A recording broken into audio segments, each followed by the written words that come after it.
Good afternoon, everyone. Thank you so much for joining our webinar today, which is part 2 of our Throwback Thursday series. If you missed our first webinar, the link to the recording will be available in the resources sent out in tomorrow's email. Today, we will be focused on creating high-quality case management documentation. I'm delighted to introduce our speakers today. My name is Jasmine Griffin, and I am a Switchboard training officer with over a decade of experience in mental health, program management, and trauma-informed care. I previously worked with IRC Dallas as Health and Wellness Senior Program Manager and Interim Deputy Director. I hold a Master of Professional Counseling from Grand Canyon University. I am joined by Zainab Ahmadi. She is a Master of Social Work first-year intern, joining Switchboard's training team from Binghamton University. For the past 4 years, she has worked as a case manager for Women for Afghan Women, which she has placed hundreds of vulnerable families in temporary housing. Zainab previously worked with children in school settings, supporting disadvantaged students facing personal hardship. Just in case you've missed a Switchboard webinar, I want to let you know that our Throwback Thursday series brings back our most requested webinars, giving you a second chance to catch the insights you need. While recordings are always available, joining live offers a unique opportunity to ask questions and engage with fellow service providers. And as with all of our sessions, this webinar is open to all refugee service providers across state agencies, resettlement organizations, and partner groups. Please share this opportunity with your colleagues. All right, so let's go ahead and get into our learning objectives. So first, by the end of the session, you will be able to, one, explain the importance of documentation within the case management cycle, two, describe different elements of the case file, including case notes, service plans, and critical incident reports that adhere to most program guidelines. And three, apply new tools and techniques to improve the quality and efficiency of case management documentation. And with that, I'm going to go ahead and hand it over to Zainab, who's going to get us started with our first objective. Thank you, Jasmine. We're going to start our presentation today by discussing how documentation fits into the typical case management cycle. We will start by going over the steps and components of case management. What does it mean to be a case manager? You are supporting the client in their goals, you know their case well, and you have the sense of the general and desired trajectory. Case management is not doing everything for your case members, but rather supporting them and knowing what their role is and when to refer out or set boundaries as well. The first step is advocacy. This is the ability to support clients to get what they need. And of course, our responsibility as case managers is to teach them how to advocate for themselves. Next is the assessment. This is the process of evaluating a client's needs, strengths, and challenges to create an effective plan for support. We then go into planning, which is the act of organizing and outlining strategies to meet a client's goals and needs. Then comes communication, as we exchange information with clients, team members, and others to ensure clear understanding and effective support.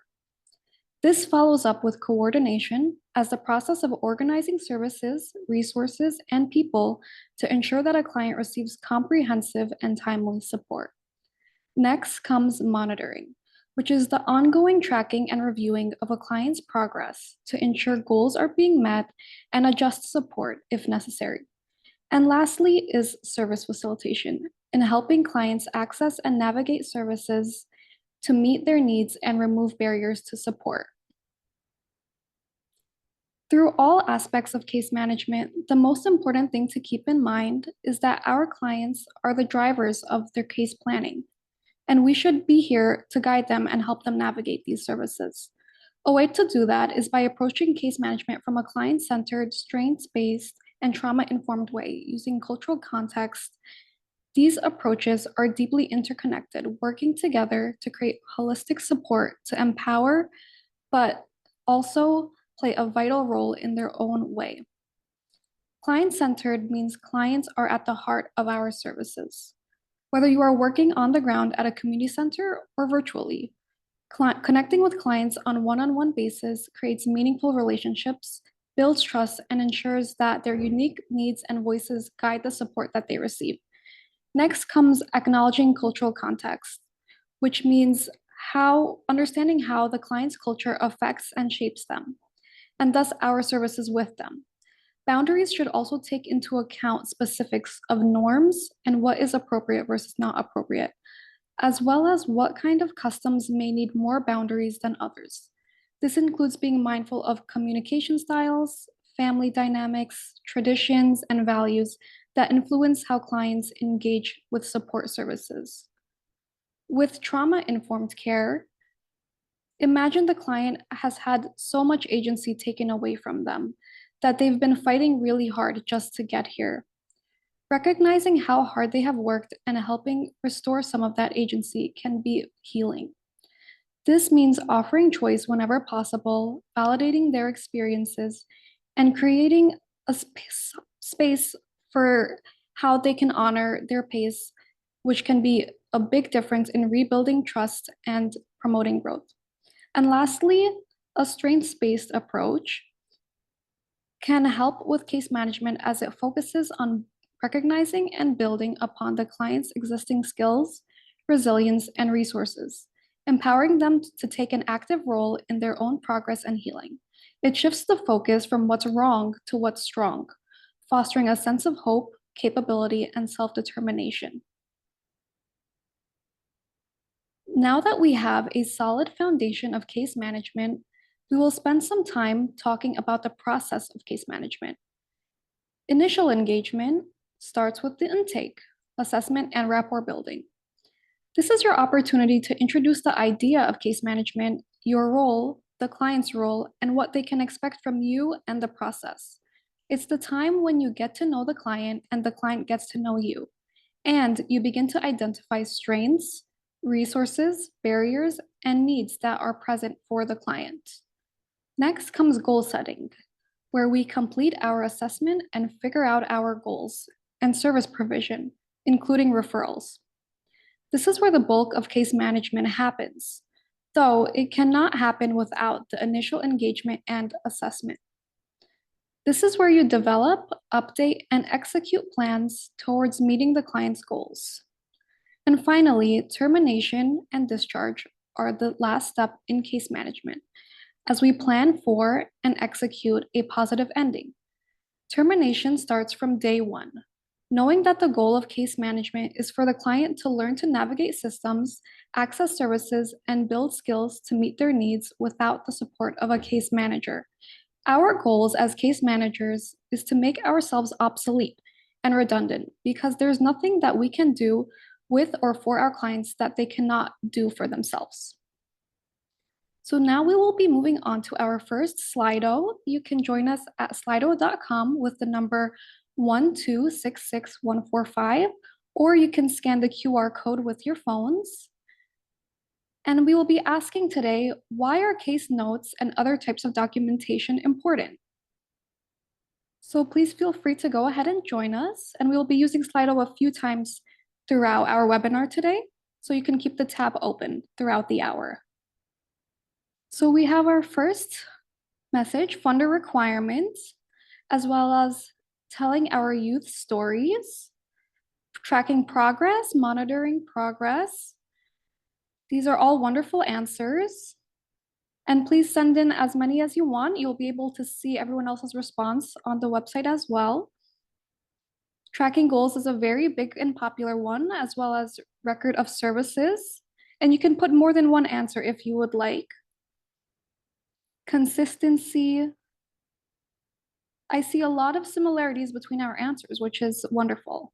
For follow-up, for auditing purposes, these are all very necessary in our work and have a lot to do with case notes and what we need case notes for within case management. So we do see a lot of popular ones such as tracking goals, progress, follow-up, records. So these are wonderful answers, and please feel free to look at the Slido throughout the session today. And we can move on. So you all did a great job with the Slido and came up with a lot of reasons why documentation is important. Each phase of case management cycle has different types of documentation that you will be using. So for the initial engagement and intake, much of the documentation you complete during an earlier phase will be used in a later phase. For example, you may use some sort of assessment tool during the initial engagement phase where you learn more about your client's needs. What I find is that when I start off with a positive and strong initial meeting and screening, my client and I can work more productively together to find pathways to success and self sufficiency more easier. With goal setting, you can use that assessment to help you and your client determine their services. You can use the SMART framework to define your goals, which Jasmine will discuss in the next section. And you can also break up the goals into smaller and more manageable steps by prioritizing what is needed to be done first and creating a service plan timeline for each step from there. When working with clients, I always prioritize their immediate needs first, whether it's shelter or finding a food bank if they do not have meals. Being able to get these vital needs taken care of first allows us both to focus on the remaining tasks as they come without worry. Lastly, your service plan will be used during the termination phase to help you determine if the client has met their goals and is ready for termination. Though we may have a termination date set from the beginning, such as 6 months or 1 year from the start date, or if we're working with youth, it may be when they turn 18. It's important to clarify this to clients to give them enough time to prepare and to continue completing regular check ins where we can review progress and identify goals for completion. So now that we have gone over documentation, we can think about why we need to document as case managers. Documentation is one way that we can stay accountable. In the social work field, we have a saying that if you didn't document it, it didn't happen. So, writing your case notes and other types of documentation can actually help protect you. If you have ever helped a client with a safety risk or had an incident that needed to be reported, your case notes can prove that you did all the things that you were supposed to do. Case management documentation helps you track client progress. Case notes can help the case manager remember the details of each of your meetings with your client and what you are working on. This documentation supports continuity of care, especially when working with clients over long periods and in collaboration with other service providers. The types of documentation we are going to talk about today are usually a requirement from your funders, as you said in the Slido. Funders often need clear, accurate records to ensure that services are being delivered effectively and that the goals of the program are being met. Your documentation can really help you show your funders all the work that you have been doing. We also have an ethical and professional responsibility to keep an accurate record of our meetings with clients. These standards are in place to protect us and to protect our clients. And lastly, case notes are vital to communication and collaboration within your agency. Supervisors and managers can look at case notes as if there are ever any safety concerns with your clients. If you ever get sick or take a vacation and your client shows up to the office, your coworkers will use those case notes to see what you've been working on and how they can help your client while you are away. Now I will hand it over to Jasmine for our second section. Awesome. Thank you, Zainab. It's so crucial for everyone to understand the why behind documentation. It's the foundation of effective case management and accountability. So let's dive deeper into the types of documentation that will be included in your case files. This will help ensure we all have a clear understanding of what's required and how each piece plays a vital role in supporting our work.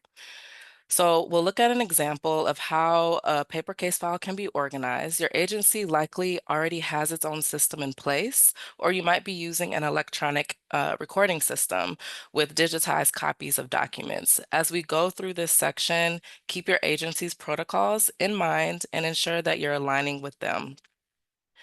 Organized documentation doesn't just make things look neat, it significantly boosts your efficiency as a case manager.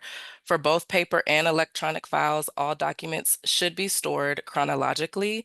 This means adding the newest paperwork on top of older documents. For digital systems, a good practice is to include the date at the beginning of the document title when saving files. So this graphic that you'll see on the screen shows a sample case file that is divided into 4 sections. First, we have intake documents. These include everything that the client signs to initiate services. So that's client rights and responsibilities forms, consent forms, releases of information, and any other forms that may be required by your program or your agency. Next, we have case notes. These include stored, these should be stored chronologically to maintain clear timeline of your interactions with your clients. Your case notes should make it easy for any reader to know what has been going on with your client. They should tell the story of what you're doing with your client. Then we have service documents. This section includes service plans, assessments, and periodic updates, such as reassessments at the 3, 6, or 12-month intervals. It also contains case closure or termination paperwork. And then lastly, we have case management. This section covers anything related to providing case management services. So that's referrals, copies of applications to maybe food benefits or housing assistance programs. This could also include discharge paperwork from hospitalizations, school enrollment documents, screenshots of key text messages, and so much more. So for physical files, remember that different programs and states have specific rules for long-term storage. Physical copies must be kept in a lockable file cabinet within a secure area. So for example, in Texas and in Colorado, completed or terminated case files must be stored for at least 7 years. Also, when working with minors, the rules can differ, so be sure to check with your supervisor for your state's specific guidelines to ensure you're always in compliance. Now we're going to dig a little bit deeper into case notes. This is the piece of documentation many of us are very familiar with and is often where we spend the majority of our time. Case notes serve as a detailed record of the interactions between you and your client. They capture key information from your meetings and are critical for tracking progress, services provided, and client outcomes. To maintain accuracy and consistency, case notes should ideally be completed within 24 to 48 hours of the meeting. When I was a caseworker, I found it helpful to complete my documentation the day after each client meeting. This timing worked well for me because the details were still fresh in my memory. Of course, the key here is to develop a system that works best for you and your agency requirements, whether it's scheduling dedicated time in your day for documentation or setting personal deadlines. Find an approach that ensures that you're staying on top of this critical task. So we're going to walk through what to include in case notes using the 6 Ws framework. These 6 elements help ensure your notes are thorough and effective. So we have who. Identify everyone present in the meeting, including the client, caseworker, interpreter, if applicable, and any additional people like family members or friends. When documenting, you can refer to the client simply as client, or you can use their initials. What? Detail what happened during the meeting. Write the events in chronological order to create a clear and cohesive narrative. Your case notes should tell the story. When? Note the exact date and time that the meeting took place. Include both the start and end times. So for example, 11 o'clock to 11:47 a.m. Next, we have where. Indicate where the meeting occurred. This could be at the office, in the client's home, in the community, at like a food bank or any other community resource. And then we have why. Explain the purpose of the meeting. Was it a scheduled meeting to discuss the client's employment goals, or was it unscheduled, such as a walk-in visit to address an urgent need, such as rental assistance? And then lastly, what next? Document the next steps you and the client have agreed on, as well as the timeline for the next meeting. Additionally, it's important to document when a client no-shows for a scheduled appointment or anytime you call or talk to them on the phone.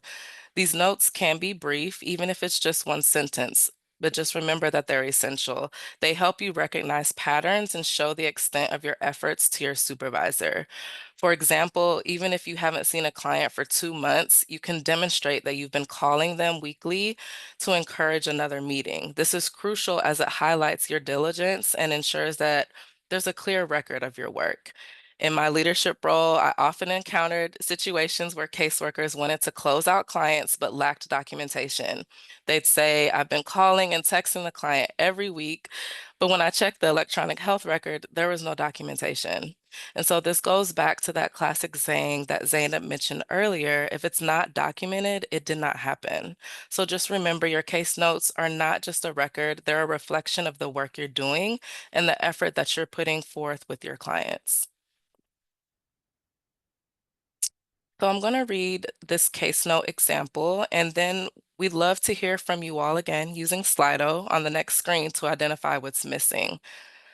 So here's the case note. Client and CM discussed client's difficulty paying her rent this month. CM will look into rental assistance options for this month. Client thanked case manager. Now, thinking about the 6 W's we just reviewed, who, what, when, where, why, and what next, reflect on and consider what information is missing. Whenever you're ready, please share your thoughts on Slido.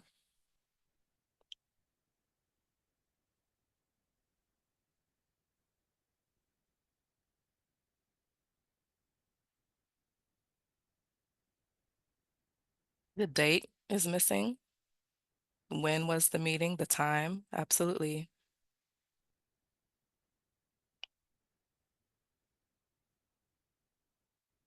The location.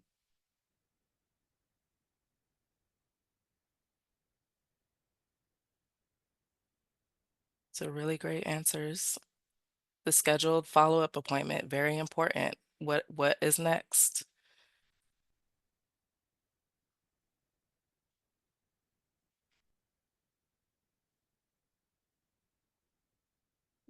A couple of you are mentioning the client's name or the client's initials. Anyone else present?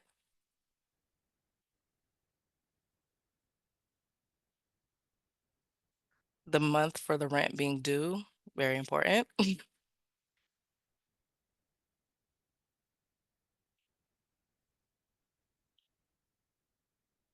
These are good answers. Um, so we're gonna go ahead and move on. Thank you all for participating in that Slido. So we're gonna dive into service plans, which are an essential part of effective case management. Depending on your program, service plans might go by different names, such as Family Self-Sufficiency Plan. Regardless of the name, most programs require some type of service plan as a guide for your work with clients. Service plans serve as your roadmap. Every service you provide during client meetings should connect back to the plan. This ensures continuity and alignment with the client's goals. So collaboration is key in developing your service plan. It's critical to prioritize the client's voice and use a client-centered approach. Best practice is to create service plans that are individualized to each client's unique needs. As a case manager, you shouldn't be the only one setting the goals. Work together with the client to identify goals that align with the overall aspirations. Your role is to guide and walk alongside your client's journey. So service plans should include the following elements: the area or reason for needing case management services. This sets the foundation for why the client is seeking support in the first place. Then we have strengths and support. Document the client's strengths and resources they can use to achieve their goals. Taking a strengths-based approach helps shift focus from deficiencies to opportunities. Then we have goals. Goals are general statements of what the client wants or needs to accomplish. You can include both short-term and long-term goals. We'll get to this in a little bit. Then we have objective. These are specific action steps that you and the client will take to achieve the goals. Objectives should be more detailed than the goals themselves and outline the how. Include the frequency of the meetings, whether that's weekly, monthly, or any other schedule that aligns. Then we have the target end date. Each goal should have a target end date, providing a time frame for completion. These dates can be adjusted as needed during service plan updates, but should reflect a realistic timeline. and any program-specific modifications. Different programs may have additional requirements for service plans, so be sure to go over your program guidelines with your supervisor and make sure that you are operating in line with those for your programming. By following the structure, your service plan will remain comprehensive, client-centered, and program compliant. So let's take a closer look at goal setting on the next slides. So when setting goals, you want to ensure they are SMART. This will increase the chances that clients will actually meet their goals and decrease any misunderstanding. To make your goal specific, ensure that a goal is focused and clear enough that everyone can easily understand it. To make your goal measurable, be sure to include information on what success will look like by using numbers or percentages when it makes sense. Goals should be achievable. Be sure to think about whether a goal is too easy or too difficult for clients to achieve in the timeframes you set. And then relevant means that you're setting goals that are meaningful. So these should be goals that are within your scope that you are helping the clients with. And finally, your goals should be time bound. So there should be a target end date for each goal. An example of a SMART goal can sound like the client will sign up for and attend weekly English classes at the community center within the next 3 months. An objective for this goal will include ways that the case manager will help the client achieve this goal, as we have previously discussed. So when creating goals with clients, focus on a thoughtful and strategic approach. Break long-term goals into smaller, manageable steps to keep clients motivated and working toward the bigger picture. Recognize that clients often have immediate priorities like housing, employment, or education program requirements. Help clients balance them. Focus on what's feasible in a short time frame, such as 90 days.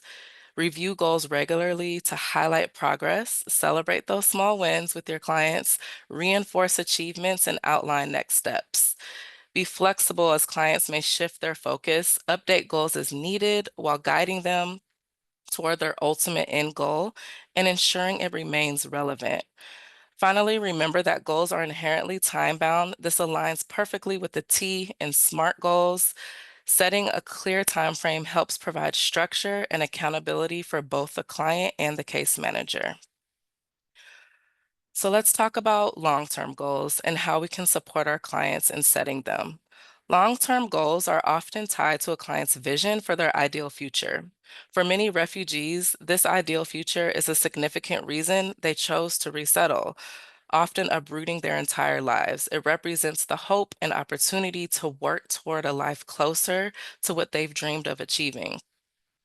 Guide your clients to visualize their ideal future by helping them articulate their aspirations, then assist them in prioritizing their goals, ensuring each step aligns with their ultimate end goal. So break long-term goals, again, into realistic short-term SMART goals to make progress manageable for your clients. Discuss how to keep these short-term goals achievable, helping clients stay motivated as they work toward their bigger picture. As the case manager, plan to track progress by reviewing milestones and celebrating those small wins and big achievements along the way. This ensures clients stay focused while reinforcing the steps needed to reach their goal. A couple things to keep in mind: avoid discouraging or dismissing their dreams, even if they seem ambitious.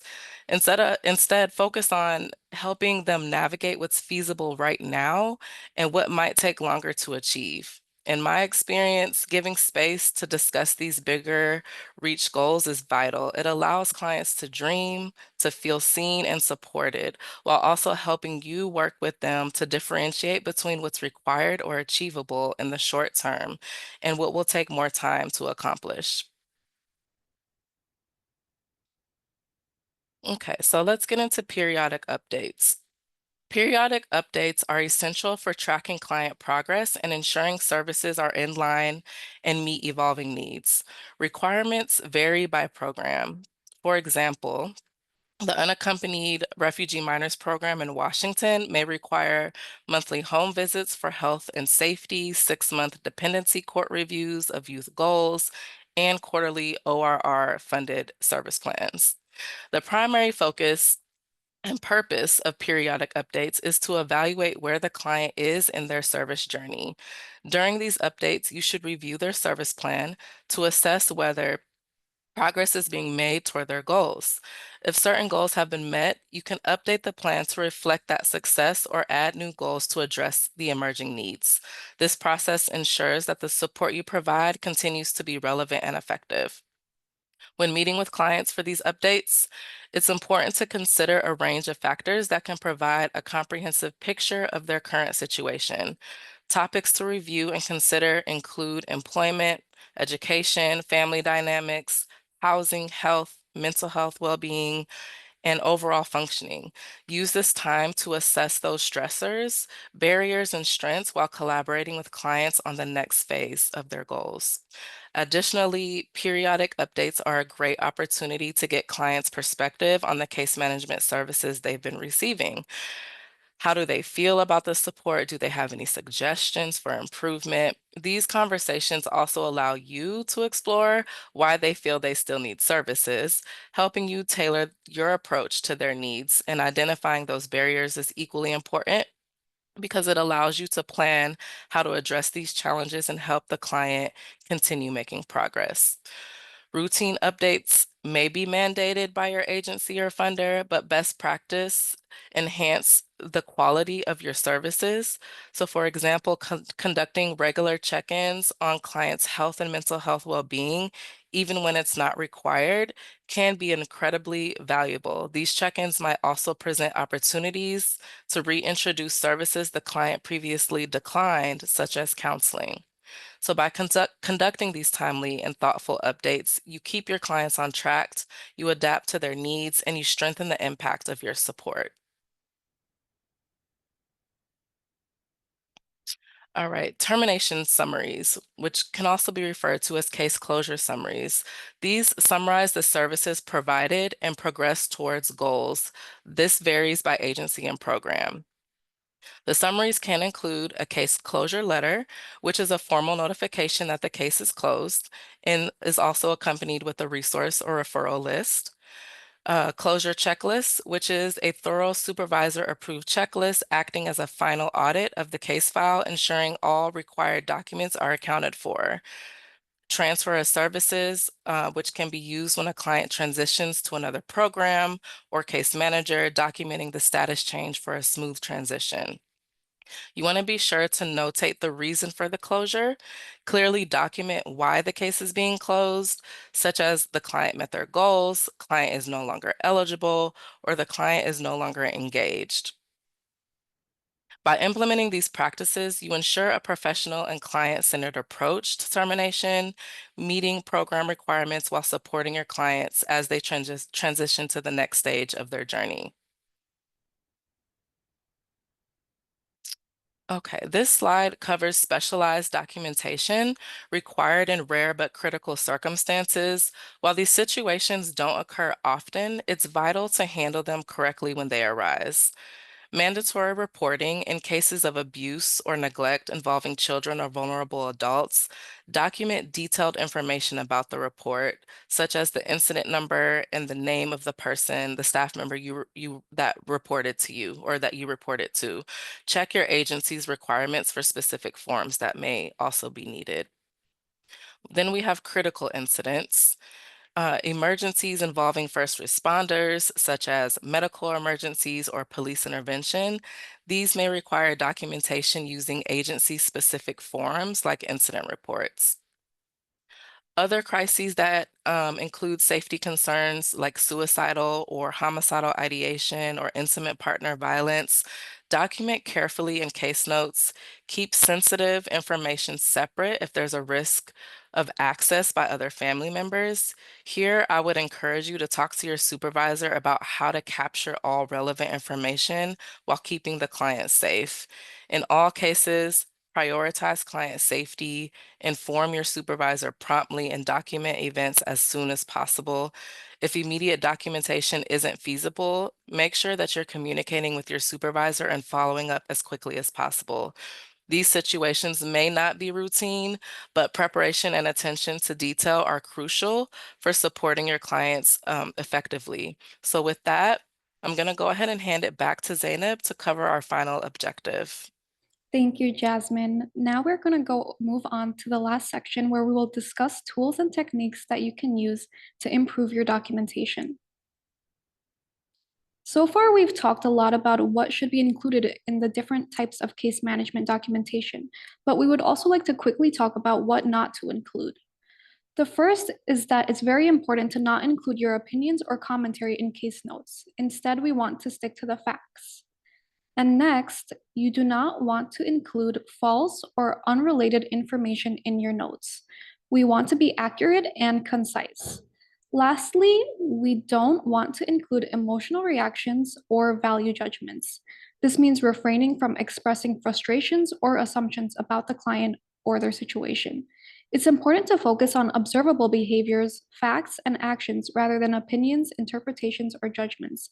And if you're feeling unsure about whether or not you should write something in a note, a good way to help you decide is as you write your notes, consider how your client would feel if they read your note. Would they agree with what you have said happened? Or would they feel respected by the way you described them? These are wonderful questions to ask. So on the next element, we will be looking at another sample case note and think about any changes we would like to make. This note says, client and case manager met for a scheduled appointment to discuss employment. Client doesn't like any jobs I give her and refuses to interview. Client is hard to work with and maybe needs a new case manager. So what are some words or expressions used in this case note that you would want to avoid? Hold on to your ideas as we will be jumping into a Slido where you can share them. If you can all log back into the Slido, and you can go ahead and jot any ideas that you have about words or thoughts about what we want to avoid in a situation like this.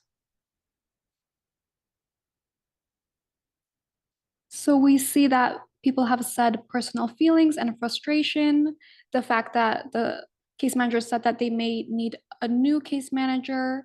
A lot of people are agreeing that it's not right to mention that the client is hard to work with because this is a thought of the case manager themselves. This is their opinion, which should not be in the case note.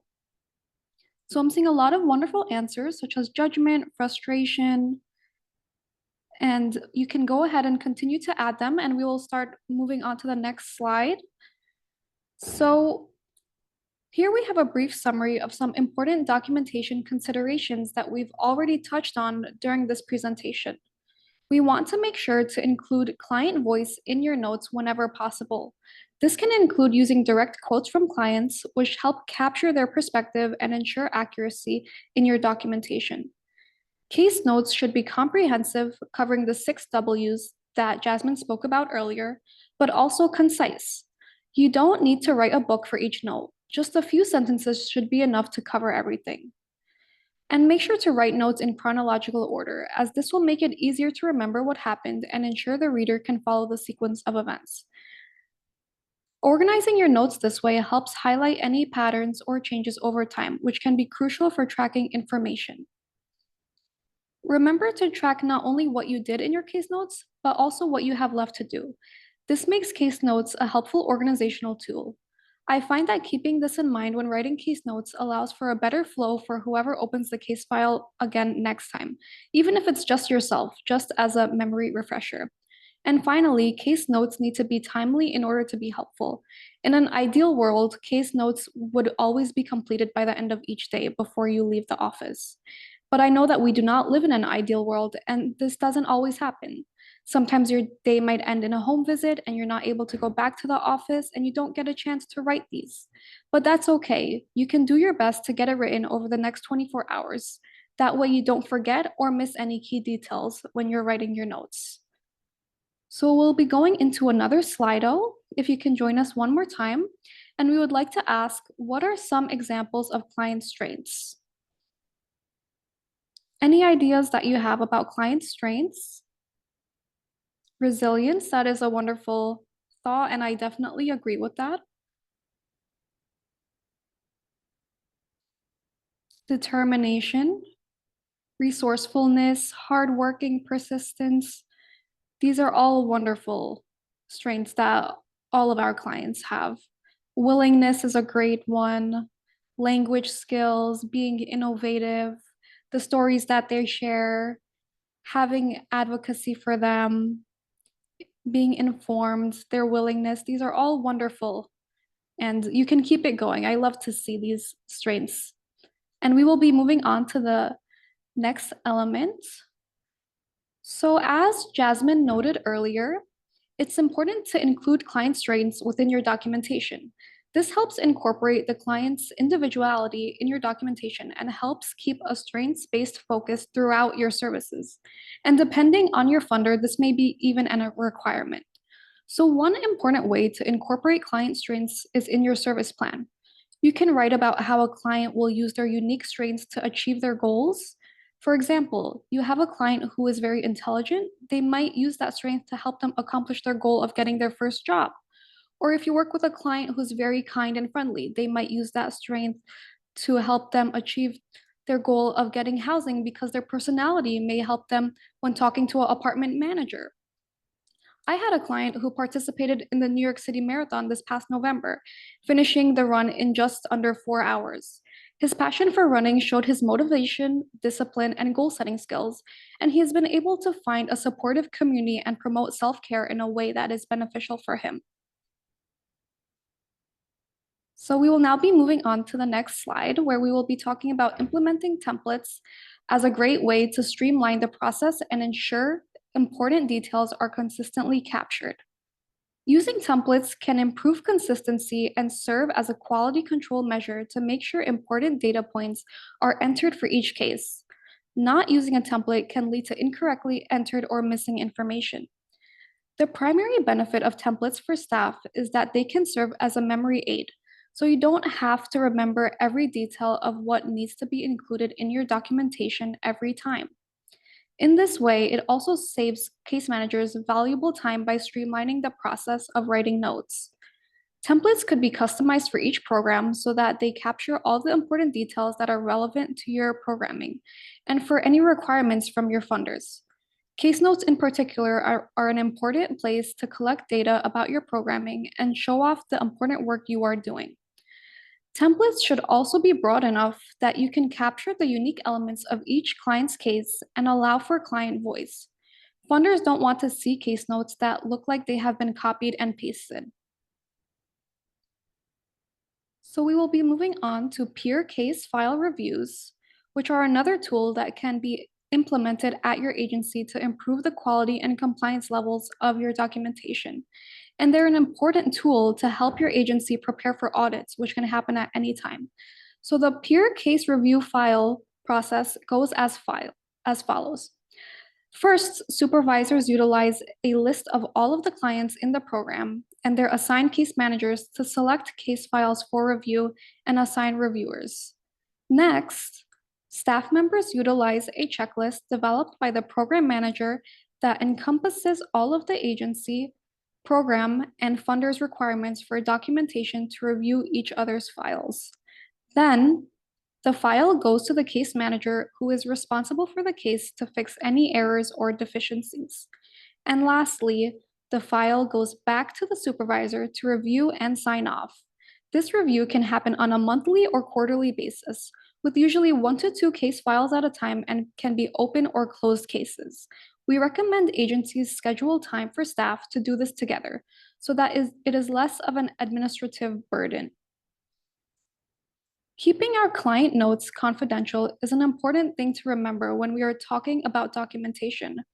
Protecting client confidentiality is everyone's responsibility at your organization. That includes support staff that do not provide direct services, such as the person working at the front desk. It also includes your monitoring and evaluation staff who may be looking at client information to provide data for funders. Almost everyone will come into contact with private client information, such as names, birth dates, social security numbers, or other information, and are responsible for keeping that information safe. Protecting your client's privacy is very important to build trust in the relationship. If a client thinks that you are going to share details about their lives or their struggles with other members of the community, or that you are not going to be a good steward of their records, they will likely have a difficult time trusting you and opening up to you. If you're going to send client information outside of your organization, such as for a referral to an external resource, make sure that you get your clients to sign a release of information before you give out any information. And be sure to inform your clients of the limits to confidentiality. There are times, such as discussed previously, where we can't keep our clients' information private. It's important for clients to be aware of that in advance so that if there's an emergency like that ever arises, it won't be a surprise and it won't feel like a breach of trust. And of course, any paper files should be stored in a locked filing cabinet when not in use, as is good practice. And if you use an electronic database, make sure that you lock your computer screen whenever you walk away from your desk. So we know that fitting in case notes when you have so many other things going on is such a challenge. I know I still struggle with it sometimes as a case manager too. So we want to go over some tips for time management. First is prioritize tasks. Prioritize what is important for you to get done each day. Focus on completing any urgent tasks before moving on to activities that are less timely and create a schedule based around this. Second is to set boundaries with your clients. Sometimes we have those clients that can really demand a lot of our time. They stay past their scheduled time or walk in when they need something. Some clients can push our boundaries and ask us to help with tasks that they can do themselves. I know I've had clients who are not yet used to the social customs here being so different from their home country, but it's important to set these boundaries and explain to them as such. Continuing to set boundaries with clients and encourage them to do what they can do themselves will free up some of your time. Next is to schedule time to get your notes done. As long as you are diligent about sticking to this can be extremely effective. Ask your manager if you can block out some time on your calendar each day to get notes done, whether you prefer to complete them at right before heading out or if there's a different time in your schedule. Building in some time to do this every day will help ensure that your notes are completed. Fourth is to limit distractions. There's often so much going on around us at our agencies. It can be hard to focus. If you work in an office with a door, shut your door. Maybe even write a note on it to let your coworkers know that you are concentrating or writing notes, and to please not interrupt unless there's an emergency. Personally, I sit in an office with a few other people, so I find that wearing headphones is very effective. Even if I'm not listening to anything, it's a good way to shut out the noise and focus on my work. And then don't let it pile up. Just a few days of getting behind on notes can lead to a huge pile up. Of course, the best way to avoid this is not letting it pile up on top of each other in the first place. But if you can only squeeze in 15 minutes before you leave, or if you can only get one note done that day, just get what you can done because it will be one less note to write later. And finally, consider using a template to write your notes. Templates can take some of the mental burden out of writing case notes. Instead of trying to remember every element that needs to go into the note, a template will remind you what to put in. I will give warning though that some funders do not like templates, so they may not like when every note sounds the same. The key is when using templates to keep them open enough that you are still able to include the client voice and the individual details of what happened. And now I will hand it back over to Jasmine for the questions. Thank you so much, Zainab. Okay, so we've covered quite a bit today, and we're now in the Q&A portion of the webinar. We haven't received many questions, and I hope that is because you're taking in all of the information that we've provided to you today, and maybe we've potentially answered some of the questions that you've may have had throughout the webinar. So we'll give just a couple minutes to see if any questions pop in.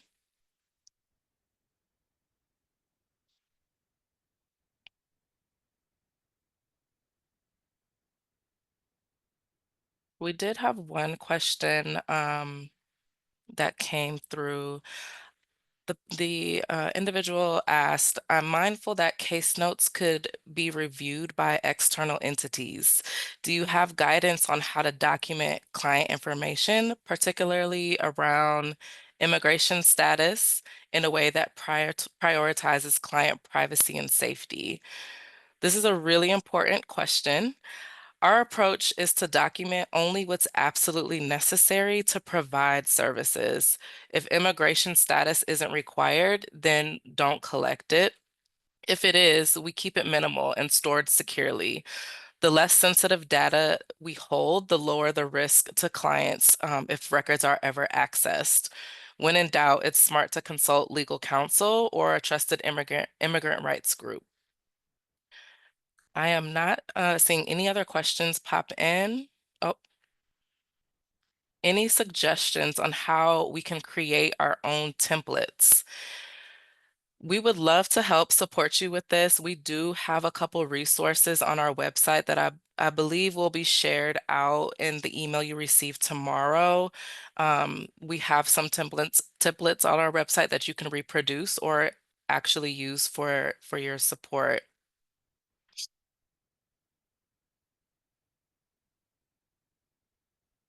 Yeah, we had a couple questions on templates.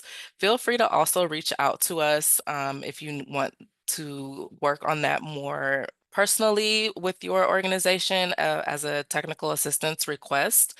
We can help walk you through on how that can look for you. You would just go to our website and fill out the form, and someone would be in contact with you.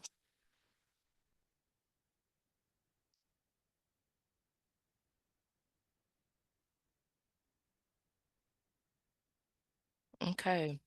Not seeing any other questions pop in. So we'll go ahead and move on to our last slide before we get to our survey. So we hope you are now able to explain the importance of documentation within the case management cycle.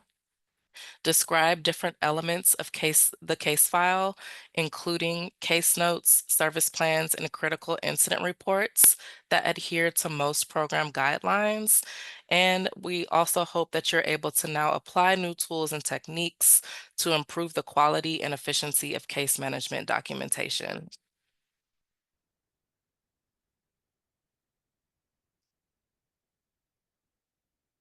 We would love it if you completed our brief survey. Please scan the QR code or click the link that will populate in the chat.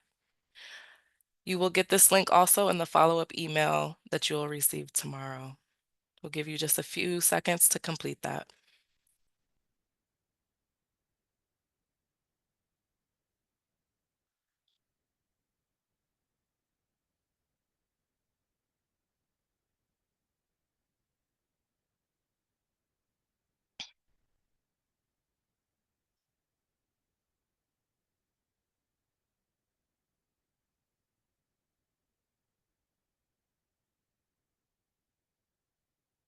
Okay. Here are our recommended resources that we believe will add value to your learnings today. You'll receive these links as well in the email that you'll receive tomorrow. There also should be populated in the chat for you. All right. So thank you so much for joining us this afternoon. Please stay connected with us, and we look forward to serving you all soon. And with that, we will hang out for a little bit to see if there's any additional questions, but everyone have a wonderful afternoon.